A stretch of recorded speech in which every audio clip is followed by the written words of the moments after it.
গল্পের শুরুতেই আমরা মার্ক নামের এক স্পেশাল এফবিআই এজেন্টকে দেখতে পাই। সে তার অ্যাক্সিডেন্ট করা গাড়ি থেকে কোনো রকমে বেরিয়ে আসছে। চারপাশে তাকাতেই তখন তার চোখে পড়ে এক ভয়ঙ্কর দৃশ্য। লস অ্যাঞ্জেলেস শহর প্রায় সম্পূর্ণ ধ্বংস হয়ে গিয়েছে। রাস্তায় থাকা গাড়িগুলো একে অপরের সঙ্গে ধাক্কা খেয়ে দুমড়ে মুচড়ে পড়ে আছে।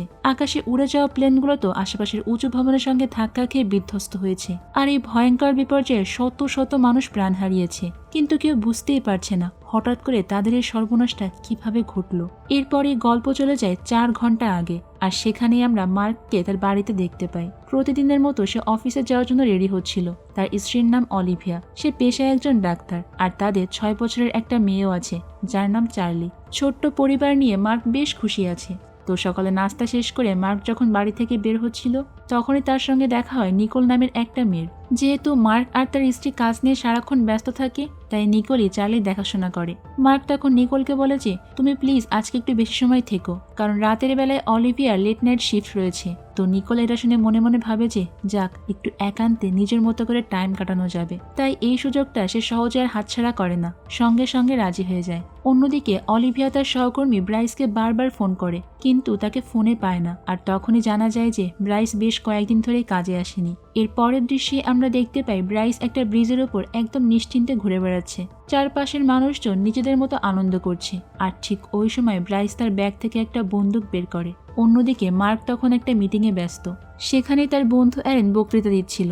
অ্যারেন তখন সবাইকে জানায় কিভাবে তার মেট্রিস আফগানিস্তানে নিজের প্রাণ হারিয়েছে, আর ওই কঠিন সময়ে তার স্ত্রীও তাকে ডিভোর্স দিয়ে চলে গিয়েছে। তো মিটিং শেষ হলে মার্ক তার বন্ধুকে বলে যে, তুমি প্লিজ পিছনের এই কষ্ট নিয়ে আর পড়ে থেকো না, একটু তো সামনে এগোতে হবে, আর ভালো একজন লাইফ পার্টনার খুঁজে নাও। তবে অ্যারেন তখন মার্কের কথায় খুব একটা বেশি পাত্তা দেয় না।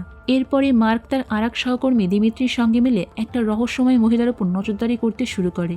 মহিলাটি যখন তার কিছু সঙ্গীর সঙ্গে হাত মেলায়, তখনই তারা গোপনে তার ছবি তুলে ফেলে। আর কিছুক্ষণ পরই তো সেই মহিলা আর তার সঙ্গীরা একটা গাড়িতে উঠে চলে যেতে শুরু করে। বিষয়টা বুঝতে পেরেই তো মার্ক তার বস স্ট্যানফোর্ড এবং আরেক এফবিআই এজেন্ট জেনিসকে সেই মহিলার মোবাইলটা ট্র্যাক করতে বলে। আর হঠাৎ করে গাড়িতে থাকা দুজন লোক বুঝতে পারে যে কেউ তাদেরকে ফলো করছে। তারাও তখন পালানোর চেষ্টা করে, আর শুরু হয়ে যায় লস অ্যাঞ্জেলেসের রাস্তায় এক ভয়ঙ্কর হাই স্পিড চেস। তবে মার্করা যখন তাদের একদম কাছাকাছি পৌঁছে যায়, ওই সময় আবার পুরো পৃথিবী হঠাৎ করে অন্ধকারে ডুবে যায়। ওই সময় আবার সবাই অজ্ঞান হয়ে পড়ে, আর প্রত্যেকেই তো নিজের ভবিষ্যতের একটা ঝলক দেখতে পায়। মার্ক দেখে যে রাতের বেলায় সে তার অফিসে বসে আছে, কিন্তু প্রচন্ড মানসিক চাপে। সে একটা কাগজে লিখছিল আর কে জানে, আর তারপর একটা বুলেটিন বোর্ডে নানা জিনিস টাঙাচ্ছে এবং প্রচুর মদ্যপান করছে। ক্যালেন্ডারে তখন দেখা যায় আজ 29শে এপ্রিল 2010। হঠাৎ করে তার অফিসে লাল লেজার লাইট দেখা যায় এবং মুখে মাস্ক পরা কয়েকজন লোকও ঢুকে পড়ে। তারা মার্ককেই খুঁজছিল, কারণ তাদের ধারণা ছিল এই ধ্বংসযজ্ঞ সম্পর্কে মার্ক অনেক কিছু জানে। তো এরপর গল্প চলে আসে আবারও বর্তমানে। জানা যায় এই ব্ল্যাক আউটের কারণে পৃথিবীর সব মানুষ প্রায় 2 মিনিট 17 সেকেন্ড অজ্ঞান ছিল। আর এই আচমকা ব্ল্যাক আউটের কারণে তো সব জায়গায় প্রায় আগুন, ধ্বংস, এমনকি অসংখ্য নিরীহ মানুষ মারাও যায়। তবে আশ্চর্যের বিষয় হলো এই ঘটনা আবার কিছু মানুষের জীবনও বাঁচিয়ে দেয়। যেমন আমাদের ব্রাইস, সে কিন্তু আত্মহত্যা করার চেষ্টা করছিল। তো তার যখন জ্ঞান ফিরে আসে, সে তো এই ঘটনাকে সৃষ্টিকর্তার একটা বার্তা হিসেবেই দেখে যে তার মৃত্যুর সময়টা এখনো আসেনি, সে ভুল করতে যাচ্ছিল। তাই জীবনে বাঁচার একটা নতুন উদ্যম নিয়ে তো সে আবারও অলিভিয়াকে সাহায্য করতে হাসপাতালে ফিরে যায়। হাসপাতালেও পরিস্থিতি ছিল একদম বিশৃঙ্খল। তবুও তো তাদের সামনে কোনো সময় ছিল না, কারণ ডিলান নামের একটা 8 বছর বয়সী ছেলের ব্রেন টিউমার সার্জারি করতে হবে। যত দ্রুত সম্ভব করা দরকার, না হলে সে মারা যেতে পারে। তবে অদ্ভুত ব্যাপার হলো ডিলান অলিভিয়াকে আগে থেকেই চেনে। যদিও অলিভিয়া আজকে তাকে প্রথমবারই দেখছে, তো কোনো মতে তার সার্জারি তো সফল হয়, কিন্তু পরে জানা যায় ওই বিপর্যয়ের সময় ডিলানের মা মারা গিয়েছে এবং তার বাবাকেও কোথাও খুঁজে পাওয়া যাচ্ছে না।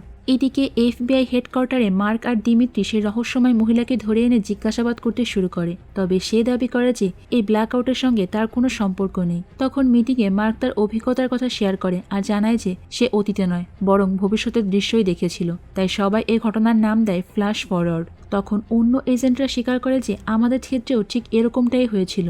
এরপর আরও জানা যায় এই ভবিষ্যতের দৃশ্যগুলো নাকি ঠিক 6 মাস পরের, মানে 29শে এপ্রিল 2010 সালের। এদিকে তো দিমিত্রি অনেক টেনশনে পড়ে যায়, কারণ সবাই অনেক কিছু দেখলেও সে কোনো ফ্ল্যাশব্যাকই দেখেনি। তার মনে হয় যে হয়তো 6 মাস পরে সে আর বেঁচেই থাকবে না। তখন জেনিস জানায় যে আমি নিজেকে 17 সপ্তাহের প্রেগনেন্ট হিসেবেই দেখেছি, যা পুরোপুরি অসম্ভব, কারণ আমার তো কোনো প্রেমিকই নেই, তাহলে পেটে বাচ্চা আসবে কোত্থেকে। মার্ক তখন জানায় যে তার ফ্ল্যাশে এই তদন্তের নাম দেখেছে মোজাইক, আর সঙ্গে সঙ্গে কিছু অদ্ভুত ইঙ্গিত। একটা বৃদ্ধ লোক, একটা রহস্যময় পুতুল, ব্লু হ্যান্ড লেখা কার্ড, 3টা তারার ট্যাটু, বন্ধুত্বের ব্রেসলেট আর অতিরিক্ত মদপান। এছাড়া তো আমি আর কিছু দেখিনি, তাই আমার কাছে পুরো ব্যাপারটা একটা পাজেলই মনে হচ্ছে। অন্যদিকে তো অলিভিয়া প্রচণ্ড আতঙ্কিত হয়ে আছে, কারণ তার স্মৃতিতে সে দেখতে পেয়েছে ঘরে একটা অচেনা মানুষকে, যাকে সে আবার হানি বলেই ডাকছে। অর্থাৎ ভবিষ্যতে মার্কের সঙ্গে তার সম্পর্ক ভেঙে যেতে পারে। আর এই কথা যখন সে মার্ককে জানায়, তখন মার্ক তাকে বুঝিয়ে বলে যে তুমি এত টেনশন করছো কেন, আমরা যেটা দেখতে পেয়েছি এটা যে সত্যিই হবে এমন তো কোনো প্রমাণ নেই, তাই না? এদিকে আমরা লয়েড নামের একজনকে দেখতে পাই, যে হলো অসুস্থ বাচ্চা ডিলানের বাবা। সে হাসপাতালে এসেছে তার সন্তানের সঙ্গে দেখা করতে। আর এখানেই আসে গল্পে আর একটা চমক। আমরা জানতে পারি যে অলিভিয়া তার ফ্ল্যাশব্যাকে যে অচেনা মানুষটিকে দেখেছিল, সে আর কেউ নয় বন্ধুরা, লয়েডই। তো এরপর বাড়িতে ফিরে আবার চার্লি তার বাবাকে জানায় যে সে একটা খারাপ স্বপ্নে দেখেছে, আর চার্লিকে দেখেই বোঝা যাচ্ছে সে প্রচন্ড ভয় পেয়েছিল। তাই মার্ক আর তার মেয়েকে এই ব্যাপারে কিচ্ছু জিজ্ঞাসা করে না। কিন্তু হঠাৎ করে মার্ক তার হাতের তালুতে কিছু একটা লক্ষ্য করে। চার্লি তখন বলে যে এটা একটা ফ্রেন্ডশিপ ব্যান্ড, যেটা সে তার বাবার জন্যই কিনেছে। কিন্তু ব্যান্ডটা দেখেই তো মার্ক পুরো স্তব্ধ হয়ে যায়, কারণ ঠিক একই ব্যান্ড সে তার নিজের ফ্ল্যাশ ফরওয়ার্ড হাতে পড়া অবস্থায় দেখেছিল। তো এদিকে FBI হেডকোয়ার্টারে জেনিস গত 5 ঘন্টা ধরে একের পর এক সব ক্যামেরা ফুটেজ খতিয়ে দেখছে, আর প্রায় সব ভিডিওতে সে একই দৃশ্য দেখতে পায়। সারা বিশ্বের মানুষ 2 মিনিট 17 সেকেন্ডের জন্য অজ্ঞান হয়ে পড়েছিল। তবে একটা স্পোর্টস ইভেন্টের ভিডিওতে একেবারে ভিন্ন কিছু চোখে পড়ে। সেখানে দেখা যায় পুরো স্টেডিয়াম অজ্ঞান হয়ে গেলেও একজন মানুষ অজ্ঞান হয়নি। সে ধীরে ধীরে স্টেডিয়ামের ভেতরে হাঁটে, আর বাইরে বেরোনোর সঙ্গে সঙ্গে যেন বাতাসে মিলিয়ে যায়। তো এর পরের দিন স্কুলে চার্লি তারা ক্লাসমেটের সঙ্গে তো আবার ঝগড়ায় জড়িয়ে পড়ে, কারণ তাকে ব্ল্যাক আউটের সময় সে যা দেখেছিল সেটা বলার জন্য তাকে চাপ দেওয়া হচ্ছিল। অন্যদিকে অফিসে হওয়া স্টাফ মিটিংয়ে ওয়েডকে জানায় যে আজ সকালে 6 জন FBI এজেন্ট পদত্যাগ করেছে। মাত্র 3 দিনের মধ্যেই মোট পদত্যাগের সংখ্যা দাঁড়িয়েছে 18 জনে। আর সে যখনই এই কথা বলছিল, ঠিক তখনই সেখানে এক নারী প্রবেশ করে, আর তাকে বেশ ব্যঙ্গ করে আবার নকল করতেও শুরু করে। এই মহিলার নাম হলো অ্যানেস্থেসিয়া, যিনি আবার হোমল্যান্ড সিকিউরিটির ডেপুটি চিফও।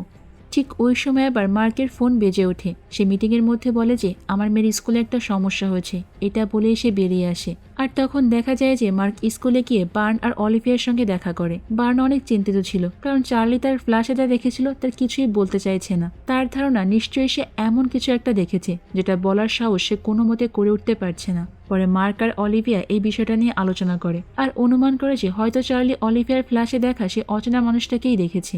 এদিকে FBI ফিল্ড অফিসে তো অ্যানেস্থেসিয়া তাদের তদন্ত নিয়ে বেশ সন্দেহ হচ্ছিল, আর এটা নিয়ে সে অনেক প্রশ্নও তোলে। তার মতে ওয়েবসাইটের পেছনে অযথা বেশি সময় আর টাকাও নষ্ট করা হচ্ছে। কিন্তু ওয়েডকে যখন তাকে স্টেডিয়ামের এই অদ্ভুত ভিডিওটা দেখানো হয়, তখনই তার আচরণ তো একেবারে বদলে যায়। আর কিছুক্ষণ পর দিমিত্রি যখন ডি গিফেন্স নিয়ে কথা বলছিল, ঠিক তখনই জেনিস তাকে থামিয়ে দিয়ে জানায় যে ডি গিফেন্স নামের এক মহিলা দিমিত্রির সঙ্গে দেখা করতে চায়। তাই আর দেরি না করে তো FBI এজেন্টরা তাকে জিজ্ঞাসাবাদ করতে শুরু করে। তখন ফ্ল্যাশব্যাক নিয়ে প্রশ্ন করা হলে সে জানায় যে সে এক অচেনা লোকের সঙ্গে ফোনে খুব রেগে গিয়ে কবুতর নিয়ে কথা বলছিল, আর ওই সময় সে চিৎকার করে বলছিল যেন ওই লোকটা অবিলম্বে মার্ক আর দিমিত্রির সঙ্গে কথা বলে। অন্যদিকে অলিভিয়া চার্লিকে সঙ্গে করে হাসপাতালে নিয়ে যায়, আর সেখানে লয়েড তার কাছে এসে তার ছেলের প্রাণ বাঁচানোর জন্য অনেক কৃতজ্ঞতা জানায়। লয়েডকে দেখা মাত্রই তো অলিভিয়া বুঝে যায় যে এই লোকটি কি সে তার ফ্ল্যাশে হানি বলে ডাকছিল। তাই প্রচন্ড অবাক আর সাথে অস্থির হয়ে সে চার্লিকে সেই ঘরে নিয়ে যায় যেখানে ডিলানা আর তার বাবা ছিল। অলিভিয়া তখন চার্লিকে জিজ্ঞাসা করে যে সে কি লয়েডকে চেনে। চার্লি তখন বলে যে না,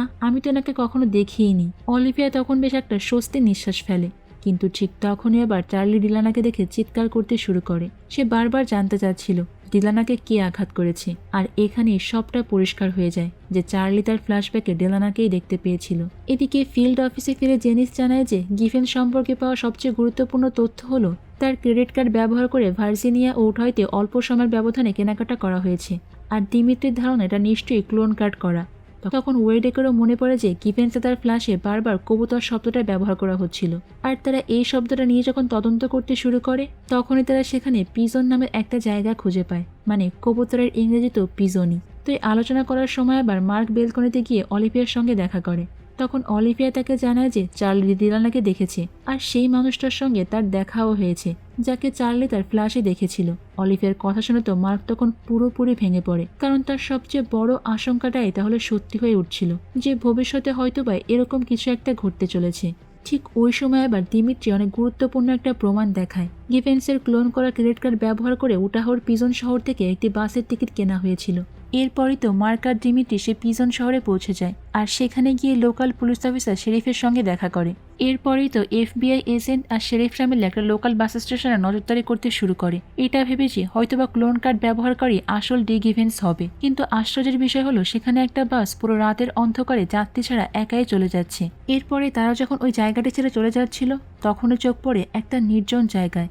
এটা একটা ডল ফ্যাক্টরি। মার্ক তখন সঙ্গে সঙ্গে সে ফ্ল্যাশে যে পুতুলটাকে দেখেছিল ওটার সঙ্গে মিলিয়ে নেয়। এই সূত্র ধরে এরপর তারা ফ্যাক্টরির মধ্যে ঢুকে যায় আর সেই সময় উপর একটা ছায়ার মতো দেখতে পায়। আর ওই ছায়াকে অনুসরণ করতে গিয়েই তো মার্ক একটা ফাঁদে পড়ে যায় আর তারপরেই তো চারিদিকে অনেক পুতুল দুলতে শুরু করে। এরপর তারা একটা ঘরের মধ্যে গিয়ে ঢোকে, যেখানে আবার একটা লোক দাঁড়িয়েছিল আর তার দুই হাতে দুইটা লাইটার। হঠাৎ করে তো সে লোকটা লাইটার ফেলে দেয় আর মুহূর্তের মধ্যেই সেখানে আগুন জ্বলে ওঠে। আর তারপর ওই লোকটি আবার সেখানকার লোকাল পুলিশ অফিসার শেরিফকে গুলি করে দেয়। শেরিফ তো ওই ঘটনাস্থলেই মারা যায়। তখনই তো মার্ক আর দিমিত্রি পাল্টা গুলি চালাতে শুরু করে, কিন্তু ওই রহস্যময় লোকটি তখন তাদের দিকে কয়েকটি গ্রেনেড ছুড়ে মেরে সেখান থেকে পালিয়ে যায়। আর মুহূর্তের মধ্যেই তো পুরো জায়গাটা একটা ভয়ঙ্কর বিস্ফোরণে কেঁপে ওঠে। বিস্ফোরণের পর তদন্তকারীরা ঘটনাস্থলে একটা মোবাইল ফোন আর দাবার একটা চেস কুইনের ভাঙা অংশ উদ্ধার করে। তাদের ধারণা ছিল যে ওই রহস্যময় লোকটা একটা বড় মাপের কম্পিউটার হ্যাকারই হবে। এরপর FBI এজেন্ট জানতে পারে যে ওই ডল ফ্যাক্টরিতে পাওয়া সেই মোবাইল ফোন থেকে ব্ল্যাক আউটের সময় একটা কল করা হয়েছিল আর কলটি গিয়েছিল ঠিক সেই স্টেডিয়ামে যেখানে সাসপেক্ট পুরো জিরো দেখা গিয়েছিল। অর্থাৎ এই দুই ঘটনার মধ্যে সরাসরি কোনো যোগসূত্র অবশ্যই আছে। তো এদিকে দিমিত্রি যখন FBI বিল্ডিং থেকে বের হয় তখন সে আবার একটা অচেনা মহিলার ফোন পায়। ওই মহিলা দাবি করে যে তার ফ্ল্যাশে নাকি সে একটা ইন্টেলিজেন্স ব্রিফিংয়ে উপস্থিত ছিল, যেখান থেকে জানতে পেরেছে 15ই মার্চ 2010 সালে নাকি দিমিত্রিকে হত্যা করা হবে। শুধু তাই নয়, তাকে 3 বার গুলিও করা হবে। এই কথা বলেই সে ফোনটা কেটে দেয়। দিমিত্রি তো প্রচণ্ড ভয় পেয়ে যায়, তাই সে তাকে আবারও ফোন করার চেষ্টা করে, কিন্তু নাম্বারটি তখন আনরেজিস্টার্ড বলে। অন্যদিকে বাড়িতে ফিরে মার্ক দেখতে পায় যে চার্লি এখনো জেগে আছে। চার্লি তখন তাকে বলে যে স্কুলে যেতে তার অনেক ভয় লাগে, কারণ সে ফ্ল্যাশে তা দেখেছিল, তা ভাবলেই তার বুক ধড়ফড় করতে শুরু করে। মার্ক তখন জানতে চায় যে সত্যি করে বলো তো মা, তুমি ঠিক কি দেখেছিলে? চার্লি তখন বলে যে ডি গিভেন্স খুব খারাপ মানুষ বাবা। তো এরপরে FBI এজেন্টরা জানতে পারে যে জার্মানিতে বন্দী রুডলফ গিয়ার নামের একজন ব্যক্তি মার্কের সঙ্গে দেখা করতে চায়। পুরো ডিপার্টমেন্টই অবাক হয়ে যায়, কারণ অন্য কোনো দেশের একজন বন্দী হঠাৎ করে কেন মার্কের সঙ্গে দেখা করতে চাইবে, তাই এটা তো কারো মাথায় ঢুকছিল না। আর তারপরেই পাস্ট খতিয়ে তারা বুঝতে পারে যে এই হলো সেই মানুষ যাকে মার্ক নিজের ফ্ল্যাশে তদন্ত করতে দেখেছিল। আর তখনই তো ওয়েডক মার্ক আর জেনিসকে জার্মানিতে গিয়ে গিয়ারে জিজ্ঞাসাবাদ করার নির্দেশ দেয়। এদিকে আমরা দেখতে পাই দিমিত্রির ফিয়ন্সে জয়ী সেখানে এসেছে আর তারা দুজন মিলে একটা হোটেলেও যায়। এরপর বেশ ভালো একটা সময় কাটিয়ে বিছানায় শুয়ে তারা নিজেদের ভবিষ্যৎ নিয়ে কথা বলতে থাকে। কিন্তু দিমিত্রি যখন জয়ীর মুখে তার ফ্ল্যাশের কথা শুনতে পারে তখনই তো সে পুরো অবাক হয়ে যায়, কারণ জয়ী নাকি ফ্ল্যাশে দেখেছে তাদের বিয়ে হচ্ছে আর দিমিত্রিও সেখানে ছিল। এটা শুনে দিমিত্রি একটু অবাক হলেও পরিস্থিতি সামলে দেওয়ার জন্য বলে যে আমিও একই ফ্ল্যাশই দেখেছি। তো অন্যদিকে আমরা দেখতে পাই অলিভিয়া তার বন্ধু ফেলিসিয়ার সঙ্গে হাসপাতালে লাঞ্চ করছে। দুজনেই তাদের হাজব্যান্ড এবং তাদের ফ্ল্যাশে দেখানো হয়েছে সেটা নিয়ে কথা বলছিল। ফেলিসিয়া হলো FBI একজন শীর্ষ কর্মকর্তা স্ট্যানের স্ত্রী এবং স্ট্যান আর মার্ক আবার অনেক ঘনিষ্ঠ বন্ধু। ফেলিসিয়া তখন জানায় সে তার ফ্ল্যাশে একটা ছেলেকে দেখেছে যার নাম আতাফ, যাকে সে আগে কখনোই দেখেনি, অথচ সেই ছেলেটি তার বাড়িতেই থাকতো। এদিকে ততক্ষণে মার্ক আর জেনিস তো জার্মানি জেলে পৌঁছে গিয়েছে, যেখানে গিয়ার নামের ওই লোকটা বন্দী ছিল। ওয়ার্ডেন ও গিয়ারের আইনজীবীর উপস্থিতিতে তাকে জিজ্ঞাসাবাদ করা হয়। গিয়ার তখন দাবি করে যে তাকে মুক্ত করে দিতে হবে আর তার দেওয়া গোপন তথ্যের বিনিময়ে তার বিরুদ্ধে থাকা সমস্ত অভিযোগ তুলে নিয়ে তাকে আমেরিকায় থাকার অনুমতি দিতে হবে। অনেক ভেবেচিন্তে তখন মার্ক রাইতে রাজি হয়ে যায়, তবে তারা তখন তাকে একটা শর্তও দেয় যে গিয়ারকে অবশ্যই সব গুরুত্বপূর্ণ তথ্য দিতে হবে, যেটা অবভিয়াসলি ট্রু হবে, কোনো মিথ্যা ইনফরমেশন নয়। কিন্তু বৃদ্ধ গিয়ার তখন বেশ ধাঁধার মতো করে অনেক অপ্রয়োজনীয় গল্প বলতে শুরু করে। এতে মার্ক তো প্রচণ্ড রেগে যায়। সে গিয়ারকে এরপর একটা শেষ সুযোগ দেয় আর গিয়ারও অবশেষে তার নিজের ফ্ল্যাশের কথা বলতে শুরু করে। সে জানায় যে আমেরিকার এয়ারপোর্ট থেকে সে যখন ফিরছিল তখন তার সঙ্গে এক কাস্টম অফিসার মার্ফির দেখা হয় আর তাদের এই কথোপকথনের সময় গিয়ার বলে যে তাদের মুক্তির কারণ ছিল নাকি একটা হত্যা। মার্ক তখন এই কথা শুনে বেশ অবাক হয়ে যায় আর তাকে বলে যে এত মানুষের ভিড়ে শুধুমাত্র তোমাকেই কেন ডাকা হয়েছিল। তখন গিয়ার বলে যে মার্কের কারণেই তাকে আমেরিকা পাঠানো হয়েছিল। আর গিয়ারের এই কথা সত্য কিনা সেটা যাচাই করার জন্য দিমিত্রি তো মার্ফির সঙ্গে দেখা করতে চলে যায় আর জানতে চায় যে সেও কি এরকম কিছু দেখেছিল কিনা। আশ্চর্যের বিষয় কি জানো বন্ধুরা, মার্ফিও সেখানে ঠিক একই ঘটনার কথা বলে। আর এতেই তো এটা পুরোপুরি পরিষ্কার হয়ে যায় যে গিয়ার আসলে সত্যি কথা বলছে। তো এরপর মার্ক জার্মানিতে গিয়ে গিয়ারকে বলে যে আমি তোমাকে জামিন পাওয়ার ব্যবস্থা করে দেব, কিন্তু তুমি আমাকে প্লিজ সবকিছু খুলে বলো। তখন গিয়ার তাকে জানায় যে ওই দিন আমি জানালার বাইরে অসংখ্য কাকের মৃতদেহ পড়া অবস্থায় দেখতে পাই। তারপর সে আরও বলে যে যদিও এই বিষয়টা খুব একটা কাজে লাগার মতো না, তবুও আমি তোমাকে একটা বই দিচ্ছি, তুমি পারলে এই বইটা পড়ো, কারণ এটা নিয়ে আরো অনেক বেশি গবেষণা করা যায়। এদিকে এক স্মরণ সভায় দেখা যায় গ্লোবাল ব্ল্যাক আউটের সময় নিহত সমস্ত পুলিশ অফিসারদেরকে শ্রদ্ধা জানানো হচ্ছে। আর তখনই তো ফেলিসিয়া সামনের সারিতে আতাফকে এক নারীর সঙ্গে বসে থাকতে দেখে। অন্যদিকে সেই পার্টিতে জয়ী বারবার দিমিত্রিকে অনুরোধ করে বলে যে প্লিজ আমাদের বিয়ের তারিখ যেন ডেটে অর্থাৎ 29 এপ্রিল 2010 নির্ধারণ করা হয়। প্রথমে তো দিমিত্রি রাজি হতে চাচ্ছিল না, কিন্তু জয়ের জেদের কাছে শেষ পর্যন্ত সে রাজি হয়ে যায়। অন্যদিকে আমরা মার্ককে দেখতে পাই, সে আমেরিকায় ফিরে এসেছে, কিন্তু তার বারবার সন্দেহ হচ্ছে এর আগেও নিশ্চয়ই এমন কোনো ঘটনা ঘটেছে যেখানে একসঙ্গে অনেকগুলো পাখি মারা গিয়েছিল। সে আর জেনিস এরপর তো সমস্ত পুরনো নিউজের ফাইল ঘাঁটতে শুরু করে। আর তখনই তারা 1991 সালে সোমালিয়ার একটা রিপোর্ট খুঁজে পায়, যেখানে লেখা ছিল সেখানে হঠাৎ করে অসংখ্য কাক মারা গিয়েছে এবং একই সময় অনেকগুলো মানুষ অজ্ঞান হয়ে পড়েছিল। আর এই ঘটনাটাই সাম্প্রতিক গ্লোবাল ব্ল্যাকআউটের সঙ্গে হুবহু মিলে যায়। আর এরপরে গল্প চলে যায় ফ্ল্যাশব্যাকে 1991 সালের সোমালিয়ার গুনাফা এলাকায়। সেখানে একটা ছোট্ট ছেলে মাঠে ছাগল চড়াচ্ছিল, আর কিছুক্ষণ পরে সে লক্ষ্য করে যে অসংখ্য কাক তার আশপাশ দিয়ে উঠছে। তবে হঠাৎ করে সব কাক তার চোখের সামনে মাটিতে শুয়ে পড়ে। ভয় পেয়ে তো ছেলেটা পাহাড়ের দিকে দৌড়াতে শুরু করে, কিন্তু এরপর পেছন ফিরে যখন তার গ্রামের দিকে তাকায় তখন তো সে পুরো স্তব্ধ হয়ে যায়, কারণ পুরো গ্রামের মানুষ তখন অজ্ঞান হয়ে মাটিতেই পড়ে আছে। আর এর কিছুক্ষণ পরেই দেখা যায় ওই গ্রামের মাঝখানে বিশাল একটা বিমান দাঁড়িয়ে আছে, আর সেখান থেকে অদ্ভুতভাবে ধোঁয়াও বের হচ্ছে। ঠিক এরকম একটা সিচুয়েশনে শেষ করা হয় আমাদের আজকে ফ্ল্যাশ ফরওয়ার্ড মুভির প্রথম পার্ট। আর হঠাৎ করে সোমালিয়ার কাহিনী কেন আমেরিকার ঘটনার সঙ্গে মিলতে যাবে, আর হঠাৎ করে এই মৃত কাকদের সঙ্গে মানুষের ভবিষ্যতের স্বপ্নে দেখারও বা কি মানে? এই সবকিছুর উত্তর হয়তো বা আমরা পরবর্তী পার্টগুলোতে জানতে পারবো। তো আজকের গল্পটা তোমাদের কাছে কেমন লেগেছে সেটা কিন্তু আমাকে কমেন্ট করে অবশ্যই জানিও। আর হঠাৎ করে যদি আমাদের পৃথিবীর অবস্থা এরকম হয় তখন তুমি ঠিক কি করবে সেটাও আমাকে জানাতে পারো। তো আজ এই পর্যন্ত থাক, দেখা হবে অন্য কোনো সুন্দর মুভির গল্প নিয়ে ভিন্ন কোনো সময়ে। ততক্ষণ পর্যন্ত তোমরা সবাই অনেক বেশি ভালো থাকবে এবং নিরাপদে থাকবে, আর অবশ্যই তো কুহেলিকার সঙ্গেই থাকবে, তাই না? আল্লাহ হাফেজ।